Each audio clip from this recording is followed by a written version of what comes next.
Assalamualaikum Ibu dan Bapak. Waalaikumsalam warahmatullahi wabarakatuh. Bagaimana kabarnya siang ini?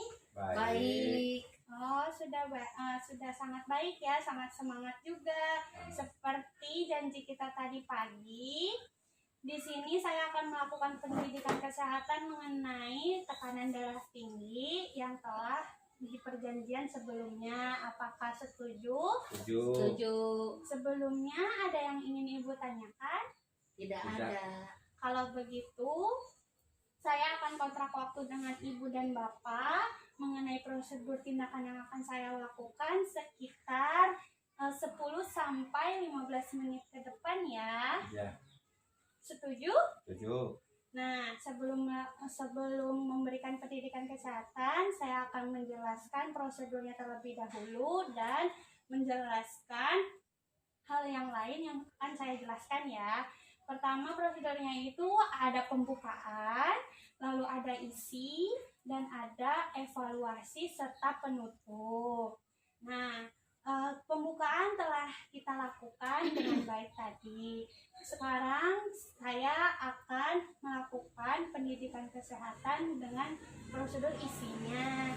Melalui PPT ini, nanti Bapak dan Ibu mohon perhatikan dengan baik mengenai pendidikan ini ya. Kalau begitu, mari kita langsung ke materinya. Di sini saya sudah membuat materinya mengenai hipertensi. Jadi, pengertian dari hipertensi ini adalah suatu keadaan di mana seseorang mengalami peningkatan tekanan darah di atas normal, ya, yang mengakibatkan peningkatan angka kesakitan, morbiditas, dan angka kematian mortalitas. Seperti itu. Menurut WHO atau menurut Kesehatan Dunia, batas tekanan darah yang masih dianggap normal adalah kurang dari 130 sampai 85 mmHg atau milimeter Hg. Sedangkan bila lebih dari 140 sampai 90 mmHg dinyatakan sebagai hipertensi, dan di antara nilai tersebut sebagai normal dan sampai tinggi. Nih, saya memiliki nilai batas normal yang mengenai tekanan darah tinggi. Di sini ada kategorinya. Di sini ada kategori sistolik dan diastolik. Akan saya jelaskan. Tekanan darah rendah atau hipotensi yaitu dengan nilai rentang sistolik 85 atau lebih rendah, jadi bisa kurang dari 85. Itu adalah termasuk ke dalam tekanan darah rendah atau hipotensi. Diastoliknya 55, di bawah 55 ya. Jadi ini bisa dinyatakan dengan tekanan darah rendah. Kemudian nilai normalnya berapa? Nilai normalnya itu kurang dari sama dengan 120, dan diastoliknya itu kurang dari sama dengan 80. Jadi apabila nanti Ibu dan Bapak dicek tekanan darah mendapatkan hasil 120/80, itu sudah normal, itu dalam batas normal. Kemudian ada prehipertensi. Prehipertensi itu belum dinyatakan hipertensi, tapi risiko terhadap hipertensinya ada. Berapa nilainya? 120 sampai 139 atau sampai 140 itu dinyatakan prehipertensi.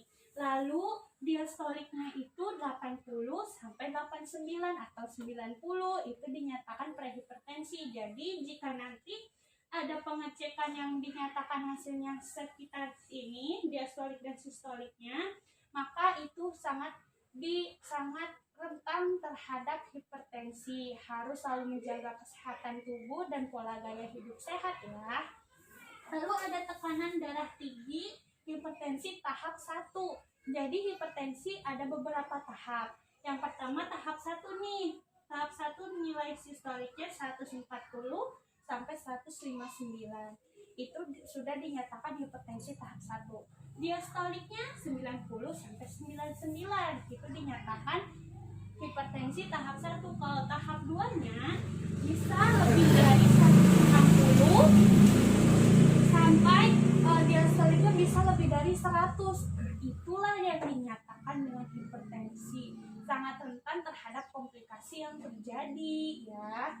Nah ini 160 lebih atau 100 lebih diastoliknya seperti itu. Lalu krisis hipertensi atau memerlukan perawatan. Jika sudah dinyatakan nilai sistoliknya lebih tinggi dari 180 dan diastoliknya lebih dari 110, itu sangat sudah berbahaya dan memerlukan perawatan yang lebih lanjut kepada pelayanan kesehatan. Maka harus hati-hati. Kita harus hati-hati mulai dari prehipertensi juga. Tapi tekanan sistolik dan diastolik dapat saja berubah bukan karena apapun, nanti akan kita bahas di berikutnya ya. Nih, penyebab hipertensi ada dua, ibu dan bapak penyebab hipertensi, ada yang primer atau esensial dan ada yang sekunder. Mari kita jelaskan apa itu hipertensi esensial atau primer. Hipertensi esensial atau primer tidak ditemukan penyakit renovaskuler atau gagal ginjal dan penyakit lainnya. Jadi pada penyakit ini tidak ditemukan penyakit-penyakit pendukung untuk penyebab hipertensi. Jadi ini mah biasa terjadi pada orang-orang yang seperti kita, bukan pada orang-orang dengan berpenyakit seperti renovaskuler, gagal ginjal, itu tidak. Orang-orangnya sehat, tidak mungkin penyakit ini. Lalu apa sih penyebabnya? Penyebabnya biasanya genetik dan ras, yang merupakan bagian menjadi penyebab timbulnya hipertensi primer. Jadi hipertensi primer itu diakibatkan oleh genetik dan ras. Termasuk faktor lain diantaranya seperti faktor stres, ya, terus faktor intake alkohol moderat. Di intake alkohol itu masukkan kadar alkohol ke dalam tubuh kita, dan merokok itu dapat menyebabkan hipertensi primer. Terus lingkungan, demografi, dan gaya hidup. Maka dari itu pentingnya kita menjaga gaya hidup serta pola hidup kita. Lalu ada yang hipertensi sekunder. Apa itu hipertensi sekunder? Nah, hipertensi sekunder itu hipertensi yang penyebabnya dapat diketahui, antara lain kelainan pada pembuluh darah dan pembuluh darah ginjal. Terus gangguan kelenjar tiroid, hipertiroid, ya kan? Terus penyakit kelenjar adrenal atau hiperaldosteronisme. Lalu udah gitu golongan terbesar dari penderita hipertensi ini adalah hipertensi esensial. Maka penyelidikan dan pengobatan lebih banyak ditunjukkan ke penderita hipertensi esensial. Nah, hipertensi sekunder ini yang kayak tadi, orang-orang dengan penyakit kelainan di dalam tubuhnya. Jadi bukan karena pola hidup lagi, tetapi terjadi karena ada penyakit lain yang mendukung terjadinya hipertensi, ya kan?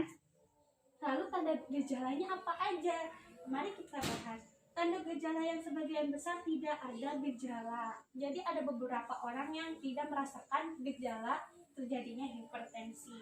Lalu sakit kepala di bagian belakang kepala, itu tanda dan gejala hipertensi. Leher terasa kaku, lalu kelelahan, lalu mual, sesak napas, gelisah, muntah, mudah tersinggung, dan sukar tidur. Lalu pencegahan hipertensi. Bagaimana pencegahan hipertensi ini? Mengurangi mengonsumsi garam, sudah pasti. Olahraga secara teratur, ya. Makan banyak buah dan sayuran. Lalu tidak merokok dan minum alkohol. Latihan relaksasi dan meditasi. Itu adalah pencegahan hipertensi. Lalu komplikasinya itu bisa stroke, bisa juga infark miokard. Itu adalah suatu hal yang sangat perlu langsung ditangani atau pelayanan medis. Setelah itu, diet makanan penderita hipertensi. Apa saja sih makanan yang dianjurkan oleh penderita hipertensi ini? Beras, kentang, singkong, terigu, tapioka, gula, kue, makanan yang diolah dari bahan makanan tersebut tanpa garam dapur. Jadi boleh itu dimakan. Lalu daging dan ikan maksimal 100 gram, ya, sehari. Telur maksimal 1 butir telur saja. Lalu semua kacang-kacangan dan hasil olahan yang dimasak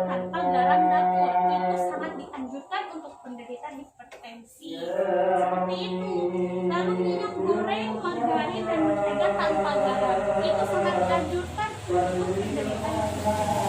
Lalu teh dan kopi juga sangat bagus, tapi dengan kadar yang sesuai.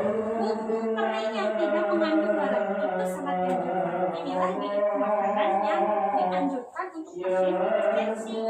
Apa sih yang tidak dianjurkan untuk hipertensi? Roti, biskuit, dan kue-kue yang dimasak dengan garam dapur dan baking powder dan soda itu tidak dianjurkan untuk hipertensi. Otak, ginjal, sardin, pindang, makanan yang diawet dengan garam dapur seperti dendeng, abon, keju, tatasi, ikan kaleng, kornet, dan lainnya. Serta sayuran dan buah yang diawetkan sangat tidak dianjurkan, lalu margarin dan mentega biasa. Sebelumnya mari kita istirahat dulu karena azan ya. Nanti kita akan lanjutkan untuk ke berikutnya ya. Ya, setelah kita istirahat sejenak, mari kita lanjutkan ya Bapak dan Ibu. Apakah setuju? Setuju. Kalau begitu, mari kita lanjutkan dari diet makanan penderita tekanan darah, yaitu ada 2 makanan yang dianjurkan dan makanan yang tidak dianjurkan untuk penderita tekanan darah. Mari kita lihat.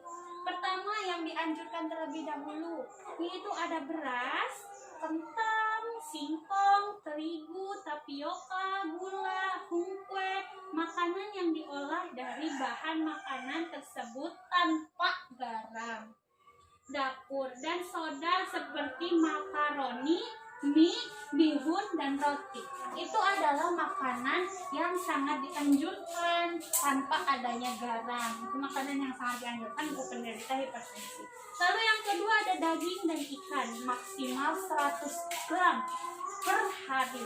Telur maksimal 1 butir. Jadi boleh makan telur, tapi maksimal 1 butir yang dianjurkan. Lalu semua kacang-kacangan dan hasil olahannya yang dimasak tanpa garam dapur. Boleh itu, tanpa garam dapur kita boleh makan.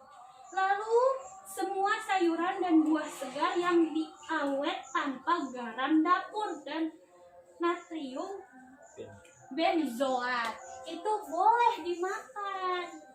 Makanan sayur dan buah-buahan yang tanpa pengawet garam dapur ya. Terus ada minyak goreng, margarin, mentega tanpa garam.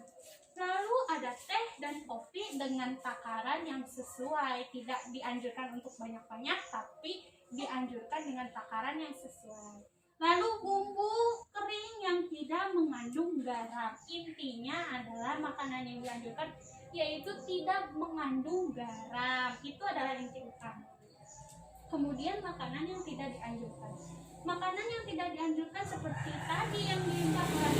Ada roti, biskuit, dan kue-kue yang dimasak dengan garam dapur dan atau baking powder dan soda. Itu sangat tidak dianjurkan bagi penderita hipertensi. Otak, ginjal, sarden, lidah, makanan yang diawet dengan garam-garam dapur seperti dendeng, abon, keju, ikan asin, ikan kaleng, kornet, dan lain-lain. Itu kan mengandung garam yang sangat tinggi, maka itu tidak dianjurkan. Lalu semua kacang-kacangan dan hasilnya yang dimasak dengan garam dapur.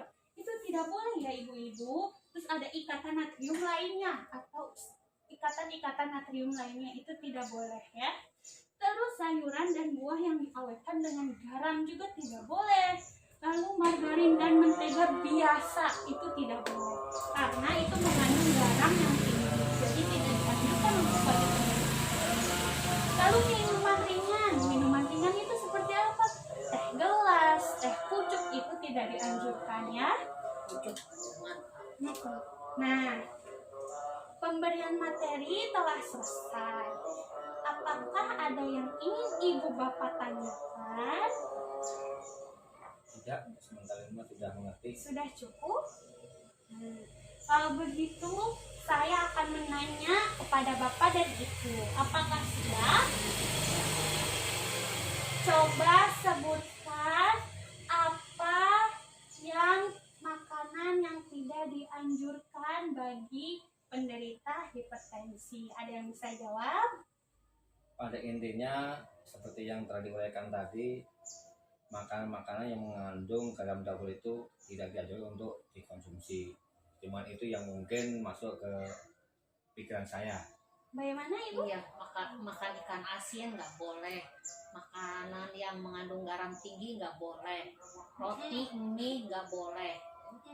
Nah, sangat bagus ya penyampaian Ibu dan Bapak. Berarti apa yang telah dijelaskan sudah masuk. Benar, apa yang disampaikan oleh Ibu dan Bapak, tidak boleh mengonsumsi garam dapur secara berlebihan untuk penderita hipertensi. Untuk kita pun sebaiknya yang tidak hipertensi tidak dianjurkan karena kita mencegah terjadinya hipertensi terhadap tubuh kita. Kalau boleh saya tanya lagi, diet makanan apa yang dianjurkan oleh penderita hipertensi? Ada yang bisa jawab? Oh, kalau kita boleh makan daging pun hanya 100 gram. Dan kita boleh makan telur sehari cuma 1 butir. Iya. Ya, materi telah selesai disampaikan. Jawaban-jawaban yang dijawab oleh Bapak dan Ibu pun sudah sangat bagus terhadap pertanyaan yang telah saya berikan. Semoga kita ke depannya akan meningkatkan pola hidup yang sehat dan gaya hidup yang baik untuk mencegah terjadinya hipertensi kepada orang yang sehat dan untuk mencegah terjadinya komplikasi pada penderita hipertensi. Semoga ilmunya sangat bermanfaat dan diterapkan dengan baik. Materinya telah saya selesai sampaikan. Sebelumnya ada yang ingin Ibu dan Bapak tanyakan lagi? Tidak, cukup. Bagaimana perasaannya terhadap setelah diberikan materi ini? Ya, untuk saya pribadi sangat puas dan sangat setuju karena bisa menambah pengetahuan pola makan yang harus diatur supaya kedepannya kita selalu mendapatkan kesehatan. Amin. Ya, kalau begitu saya izin kembali ke ruangan saya lagi. Apabila Ibu dan Bapak memerlukan bantuan, silakan panggil saja. Terima kasih atas waktunya ya. Kalau begitu saya izin pamit. Assalamualaikum warahmatullahi wabarakatuh. Waalaikumsalam warahmatullahi wabarakatuh.